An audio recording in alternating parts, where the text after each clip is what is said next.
उत्तर प्रदेश के मिर्जापुर गांव में रहते थे चौधरी वीरेंद्र सिंह।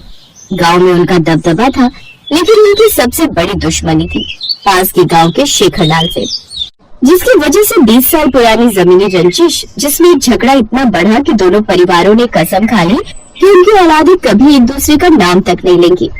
आज के बाद कभी हमारा परिवार एक दूसरे की शक्ल नहीं देखेगा और हमारी औलादें एक दूसरे का नाम तक नहीं लेंगी। अब से चौधरी वीरेंद्र सिंह का परिवार हमारा कट्टर दुश्मन है। उस दिन के बाद दोनों परिवारों ने एक दूसरे की शक्ल तक नहीं देखी। ऐसे समय बीतता गया और इस बात को 10 साल और बीत गए। और फिर एक रोज शेखर सिंह की हार्ट अटैक से मौत हो गई थी। उसकी पत्नी कपिला ने जैसे तैसे खुद को संभाला। ऐसा समय बीता। कपिला के 3 बच्चे थे। सबसे बड़ा बेटा गौरव, फिर छोटा बेटा कवि और सबसे छोटी प्रीति। कुछ समय बाद गौरव आगे की पढ़ाई के लिए शहर चला गया और चौधरी वीरेंद्र सिंह की बेटी भी वहीं रहकर पढ़ाई करने लगी। कुछ समय बाद दोनों एक ही कंपनी में थे, जहां साथ में रहते हुए दोनों दुश्मन के बच्चों के बीच में गहरी दोस्ती हुई और फिर प्यार में बदल गई। इधर गांव में कपिला घर के कामकाज निपटाते हुए, इन बूढ़ी हड्डियों में अब इतनी जान नहीं रह गई। अब तो गौरव बेटे की भी नौकरी लग गई है। इस बार गांव लौटेगा तो उसे शादी करने के लिए बोल दूंगी। बहू घर में आएगी तो कम से कम कुछ तो आराम मिलेगा इन हड्डियों को। फिर एक रोज गौरव जब वापस गांव आया तो गौरव ने गीता के बारे में सब बता दिया। दुश्मन की बेटी का नाम सुनकर कपिला बुरी तरह टूट गई और गौरव पर खूब गुस्सा करने लगी। कर भी मत लेना मेरे जीते जी, इस घर में वो लड़की बहू बनकर कभी नहीं आएगी, समझा तू? ये पहली बार था जब कपिला ने गौरव को इतनी बुरी तरह से डांटा था। उस दिन के बाद से कई चीजें बदल गईं। अब कपिला गौरव से कम ही बात करती थी। और फिर एक दिन दरवाजे की घंटी बजी। कपिला ने दरवाजा खोला तो सामने गौरव और गीता शादी के जोड़े में खड़े थे। माँ गीता के पिताजी नहीं रहे। अब उसका इस दुनिया में मेरे सिवा कोई नहीं है। मैं जानता हूँ कि ना तो आप गीता को अपनाएंगे और ना ही मुझे, इसलिए मैं अपनी नई दुनिया शुरू करने जा रहा हूँ। हम बस आपका आशीर्वाद लेने आए। गीता और गौरव हाथ जोड़े कपिला के सामने गिड़गिड़ा रहे थे। कपिला की आंखों से आंसू बहने लगे, पर उसने एक शब्द नहीं बोला और उन दोनों के मुंह पर ही दरवाजा बंद कर दिया। ये सब मेरी वजह से हुआ है। नहीं, तुम खुद को कसूरवार मत ठहराओ। मैं जानता हूँ एक दिन ऐसा आएगा जब माँ मेरी पसंद पर गर्व करेंगी। गीता और गौरव वहाँ से चले। दरवाजे के पास खड़ी कपिला उनकी बातें सुनती रही और फिर वो जोर जोर से रोने लगी। ऐसे ही कई साल बीत गए। अब गौरव एक नए शहर में अच्छी नौकरी कर रहा था। उसके पास बड़ा सा बंगला था, कार थी, सब कुछ था। हाँ जी मैडम, शादी की सालगिरह मुबारक हो। माय डियर हस्बैंड, तुम्हें भी एनिवर्सरी मुबारक हो। बताओ क्या खाओगे आज? एक काम करते हैं, शाम को कहीं बाहर डिनर पर चलेंगे। अभी बढ़िया सा हलवा बनाते हैं और उसको खाते हैं। किरण, ओ किरण, क्या है? आपको चैन नहीं है क्या? हर 5 मिनट में मेरा ही नाम जपती रहती हो। अरे इतना जप अगर भगवान के नाम का करोगी तो स्वर्ग मिलेगा। बहू गुस्सा मत कर, थोड़ा सा हलवा बना ले, बहुत मन कर रहा है खाने का।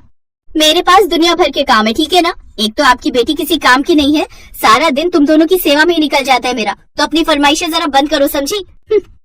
किरण मुंह घुमाकर वहाँ से चली गई और कपिला उसकी बदतमीजी देखकर हैरान थी। गौरव के घर छोड़कर जाने के कुछ ही महीनों बाद कपिला ने कवि की शादी करा दी थी।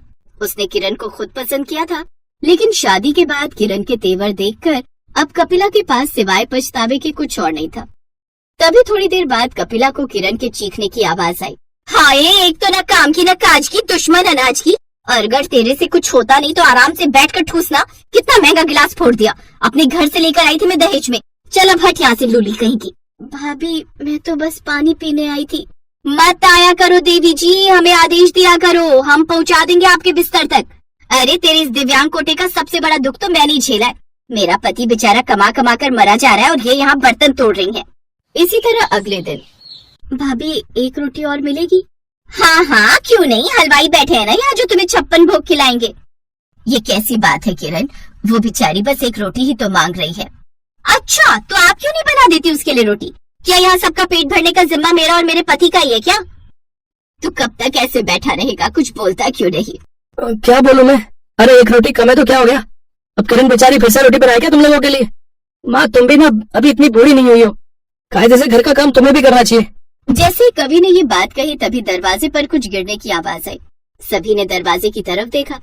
वहाँ गीता और गौरव मिठाई का डिब्बा लिए खड़े थे जो अब जमीन पर पड़ी हुई थी। सारी बातें सुनने के बाद उनका मुंह खुला का खुला रह गया। माँ इतना सब कुछ हो रहा है आपके साथ और आपने एक बार मुझे नहीं बताया। अरे मैं तो मिठाई लेकर आया था, लेकिन मुझे क्या मालूम था कि आपके अपने ही घर में आपके और मेरी बहन के लिए इतनी कड़वाहट है। ये क्या बोल रहे भैया? एक शब्द नहीं बोलेगा तो, समझा? गौरव ने अगले पल प्रीति को साथ में कार में बिठा लिया। फिर घर पहुंचकर, गीता, माँ और प्रीति का कमरा रेडी कर दो। जी बस अभी करती हूँ। ना, जाओ जाकर नहा लो, मन हल्का हो जाएगा। थोड़ी देर बाद कपिला और प्रीति नहाकर आ गए और फिर खाने की मेज पर। प्रीति, ये लो हलवा, तुम्हें पसंद है ना? और माँ जी, ये आपकी तुरई की सब्जी, आपको अच्छी लगती है ना? सुबह जब वो और प्रीति उठी तो देखा गीता उनके सामने एक ट्रे लेकर खड़ी थी। माँ जी, चाय में शक्कर कितनी डालूं? गीता की बात सुनकर कपिला उस दिन को याद करने लगी जब उसने अपनी बड़ी बहू को पानी तक नहीं पूछा था और उसे दरवाजे से ही लौटा दिया था। तभी गीता ने कहा, माँ जी, आप आराम से चाय पीकर और तैयार होकर नीचे आ जाना। और प्रीति, तुम शाम को तैयार रहना। पर भाभी, किस लिए?